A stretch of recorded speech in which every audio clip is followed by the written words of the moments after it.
কোনোভাবেই একটা রাজা, একটা দেশের রাজা আমার সন্তানদের গুলি করতে পারে না। আমার একটাই অবস্থান ছিল, আমার প্রথম থেকেই একটাই অবস্থান ছিল। আমার কেন জানি মনে হয়েছিল যে আমি আসলে মুক্তিযুদ্ধে অংশগ্রহণ করছি, খুব বড় একটা কথা হয়ে যায়। তারপরে আমার মনে হচ্ছিল যে আমি বোধহয় মুক্তিযুদ্ধতে অংশগ্রহণ করছি, এবং আমার তখন না প্রাণের কোনো মায়াই ছিল না ওই জায়গায়। আমি জানি না আমি এখন আবার এই আন্দোলনে নামতে পারবো কিনা, এই সাহসটা আমার আছে কিনা আমি বলতে পারবো না, কিন্তু আমাকে কি জানি একটা ভর করেছিল, এবং সেটা তোমাদের কাছ থেকেই পাওয়া। তখনও আমার মনে হয়েছে আমি যদি মারা যাই, পেছনে গুলি খেয়ে মরে যাব না, আমি পেছনে গুলি খেয়ে মরতে চাই না, আমি দাঁড়িয়ে যাব। ওখানে যারা ছিলেন আমাদেরকে রিকশায় নামিয়ে দিয়েছেন, তারা বলছিলেন ওনারা আমাদের কাজে যাচ্ছে, ওনাদের কাছ থেকে টাকা নিও না। আপনারা তো দেখেননি, আমরা প্রতিদিন দেখেছি। আপনারা কি শুনেছেন 250 মানুষ মারা গেছে? না, প্রতিদিন 250 বাচ্চা আমরা পাঠিয়ে দিয়েছি। বুকে গুলি লাগা, মাথায় গুলি লাগা, যাদের বাঁচার সম্ভাবনা 80% নেই। তখনও আমি এই বিলাপই করছিলাম যে আমাকে গুলি করা হলো কেন, কারণ গুলি করা হবে কেন, এ থেকেই আমার আসলে আন্দোলনে যাওয়া। শিক্ষক হিসেবে এবং মা হিসেবে আমার একটাই অনুরোধ, এখনো আরো হয়তো অভ্যুত্থান করতে হবে। আমি প্রথমেই বলবো, আপোষ করিনি কখনোই আমি, এই হলো ইতিহাস। ইতিহাস থেকেই তো আসলে সব কিছু শেখা হয় আমাদের। ওই জায়গা থেকেই আসলে আমি অনেক কিছু নিজের মধ্যে ধারণ করেছিলাম, এবং সবসময় চেষ্টা করেছি একটা খুব নেতিবাচকভাবে না, ইতিবাচকভাবে সব পরিস্থিতিকে আসলে হ্যান্ডেল করা এবং কন্ট্রোল করা। যেহেতু আমার শিক্ষার্থীদেরকে নিয়েই কাজ হয়, সেক্ষেত্রে আমি চেষ্টা করেছি আমার জীবনে সবসময় খুব ইতিবাচক থাকতে। কিন্তু এই জায়গাটায় আমার কেন জানি আমার মধ্যে আমি কেমন জানি একটা সোহানাকে দেখতে পেয়েছিলাম। আমি জানি না সবাই আসলে কিভাবে এটাকে আখ্যায়িত করবে। আমাকে এখানে শিক্ষক হিসেবেই ডাকা হয়েছে কিছু বলার জন্য। কিছু বিষয় আছে, যেমন আমি তাকিয়ে দেখছিলাম খুব সুন্দর করে সূর্যটা অস্ত যাচ্ছে, এটা ছবি তুললে যেমন মানুষকে বোঝানো যাবে না এর সৌন্দর্য, কিছু ঘটনা আছে যেটা আসলে বলে বোঝানো যায় না, সেই ঘটনার বিভৎসতা অথবা সৌন্দর্য কোনো কিছুই বোঝানো যায় না। তারপরে আমি একটু চেষ্টা করছি একটু কিছু বলার। আমিকে যে আমি উপস্থাপন করতে পেরেছি এই আন্দোলনে, সম্পূর্ণ কৃতিত্বই তোমাদের, তুমি করেই বলছি, কারণ আমি তোমাদের মায়ের মতো, তোমাদের শিক্ষকের মতো। তো সম্পূর্ণটাই আসলে তোমাদের কাছ থেকে শেখা। এই আন্দোলনের কাছ থেকে আমি আসলে অনেক কিছু জেনেছি, শিখেছি। আমি সরাসরি 5 তারিখে যাব। আমি একদম 16 তারিখ থেকে বিস্কিট দেয়া, পানি দেয়া, কি করব, আমার কিছু একটা করার আছে, আমাকে কিছু একটা করতে হবে, এইভাবে কোনোভাবেই একটা রাজা, একটা দেশের রাজা আমার সন্তানদের গুলি করতে পারে না। আমার একটাই অবস্থান ছিল, আমার প্রথম থেকেই একটাই অবস্থান ছিল। কোনো কিছুর বিরুদ্ধে তো আসলে কখনো আওয়াজ তুলিনি, তোমাদেরকে তো আসলে ভাবে দেখিনি, এই জন্য হয়তো আওয়াজ তুলতেও শিখিনি। আমি নির্দ্বিধায় অকপটে স্বীকার করব। কিন্তু এই আন্দোলন আমাকে শিখিয়েছে কিছু একটা করার। আমি 16 তারিখ থেকে তোমাদেরকে দেখেছি, এবং দিনে দিনে প্রতি রাতে আমি উদ্বুদ্ধ হয়েছি যে আমার আসলে কি করার আছে। ঠিক ওই মুহূর্তেই আসলে একা আমি থেকে আমরা হয়েছি, কিছু মানুষের সাথে আসলে আমার সম্পৃক্ততা হয়েছে। আমাদের সম্মানিত একজন অভিভাবক, তিনি না থাকলে, মনীষা আপা, তিনি না থাকলে আমি আমাকে আসলে এভাবে কোনোভাবেই দেখতে পারতাম না, জানতে পারতাম না, হয়তো একা একাই বিস্কুট আর পানি দিয়েই যেতাম। তো আমি একদম সরাসরি 5 তারিখে যাব। তোমাদের গায়ে গুলি লাগা, তোমাদের ভিডিওগুলো দেখা, তোমাদের সরাসরি দেখা আমাকে 5 তারিখ আমাকে ঘর থেকে বের হতে সহায়তা করেছে।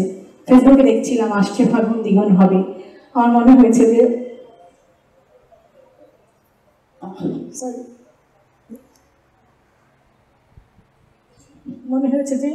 আমি যদি না বের হই, আসছে ফাল্গুনটা আসলে কিভাবে দ্বিগুণ হবে। আমার মনে হয়েছে যে এত স্টুডেন্ট, এদের মাগুলো কই। আমি খুবই সরি আজকে বলতে চাই যে আমাদের একটা অভিভাবক যে সভা হয়েছিল, সেখানে আমি প্রথমেই বলে দিয়েছিলাম স্টুডেন্ট অ্যালাউ না। খুব নেতিবাচক একটা শব্দ আমি জানি, কিন্তু আমার মনে হয়েছিল যে স্টুডেন্ট এত মা বাবা কই। নেমেছে, সবাই নেমেছে, এই জন্যই এই অভ্যুত্থান, এই জন্যই আমাদের এই পাওয়া। খুবই সরি। যাই হোক, আমি 5 তারিখে যাচ্ছি। আমার মনে হয়েছে যে আসলে কিছু একটা করা দরকার। সাথে থাকা দরকার। কিছু তো আমি একা করতে পারবো না, তবে আমি মিলেই তো আমরা। এটা আমি এতদিন জানতাম, কিন্তু বিশ্বাস করলাম। 5 তারিখে আমরা যখন বের হই, তখন আসলে সরকারের অস্তিত্বের লড়াই। আমার পরিবার থেকে বলেছে এতদিন আটকায়নি, এটা কিন্তু তাদের অস্তিত্বের লড়াই। 1 লাখ খানেক মানুষ শোয়াই ফেলবে অথবা ছেড়ে দেবে, দুইটার একটা। তো আমার তখন মনে হয়েছে যে আমি আসলে আমার সন্তানের ছবিতে কোনোভাবেই মোমবাতি দিতে পারবো না। আমি জানি না এই যে ছবিগুলো দেখছি, এই বাবা মার কি অবস্থা। আমার একটা সন্তান আছে, তো এই জন্যই হয়তো একটু ইমোশনাল হচ্ছি। যার সন্তান আছে বা যেই পরিবারটা সন্তান হারিয়েছে, সে হয়তো আসলেই উপলব্ধি করতে পারবে মানে ওই জায়গাটা। 5 তারিখের যে বিষয়টা, সেটা হচ্ছে আমরা যখন গেলাম তখন আমাদের সকালবেলা তো ওই যে আমি মুক্তিযুদ্ধ দেখিনি, অনেক বই পড়েছি, অনেক অভিজ্ঞ মানুষদের বই পড়েছি। আমার কেন জানি মনে হয়েছিল যে আমি আসলে মুক্তিযুদ্ধে অংশগ্রহণ করছি, খুব বড় একটা কথা হয়ে যায়। তারপরে আমার মনে হচ্ছিল যে আমি বোধহয় মুক্তিযুদ্ধতে অংশগ্রহণ করছি, এবং আমার তখন না প্রাণের কোনো মায়াই ছিল না, সত্যিই কোনো মায়া ছিল না। আমি আসলে তোমাদের জায়গাটাও বুঝতে পেরেছি। তোমরা গুলি খাচ্ছ, একজনই সরছ, আর তোমাদের সরানো যাচ্ছে না, যেহেতু এটা আমরা পুলিশের কাছ থেকেই শুনেছি। একজন সরে আর সরে না, মানে কি যে সাহস তোমাদের ওই জায়গা। আমি জানি না আমি এখন আবার এই আন্দোলনে নামতে পারবো কিনা, এই সাহসটা আমার আছে কিনা আমি বলতে পারবো না, কিন্তু আমাকে কি জানি একটা ভর করেছিল, এবং সেটা তোমাদের কাছ থেকেই পাওয়া। 5 তারিখে আমরা খুব কষ্টে ধানমন্ডি পৌঁছাই, এবং সেখানে বেশ কিছু গুণী মানুষদের দেখে মনে হয়েছিল আমি বোধহয় আজকে আর মরছি না, কারণ সেলিব্রিটিদের কেউ গুলি করে না। যদিও এটা আমাদের আর একজন আপা ছিলেন আমাদের সাথে, সুলেখা আপার কাছ থেকে শুনে আমার কানে মনে হয়েছে আপা ঠিক বলেছে, সেলিব্রিটিদের সাথে যাচ্ছি তো গুলি বোধহয় খাবো না, আজকে আমি বেঁচে গেলাম।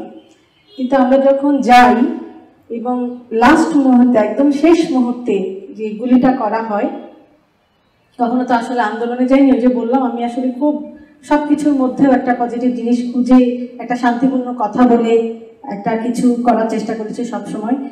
তো ওই আন্দোলন দেখে, ওই ধানমন্ডি থেকে পায়ে হেঁটে সায়েন্স ল্যাব পর্যন্ত যাওয়া, এবং আমি বলে বোঝাতে পারবো না ওই সময়টা, এবং ওই সময় যে গুলি করা হয়, এবং পরবর্তীতে আমি যখন দৌড়াচ্ছিলাম তখনও আমার মনে হচ্ছিল যে পেছন থেকে যদি আমি সে কিছু শুনতে পাচ্ছিলাম না, এত শব্দ, আমি তো আসলে গ্রেনেড, সাউন্ড গ্রেনেড বা গুলি শব্দ আলাদা করে কিছু বলতে পারবো না। তখন মনে হয়েছে যে এত গুলি করছে, তখনও আমার মনে হয়েছে আমি যদি মারা যাই, পেছনে গুলি খেয়ে আমার মরে যাব না, আমি পেছনে গুলি খেয়ে মরতে চাই না, আমি দাঁড়িয়ে যাব। এই সময় একটা হসপিটাল, আমরা একদম নিচে গ্রাউন্ড ফ্লোরে গিয়েছি, অনেকক্ষণ একটা গোডাউনে অনেকক্ষণ আমরা বসে থেকেছি, এবং অনেকক্ষণ পরে আমরা আইডেন্টিফাই করতে পেরেছি যে আমাদের প্রচুর পরিমাণে গুলি লেগেছে, আমার এবং মনীষা আপার।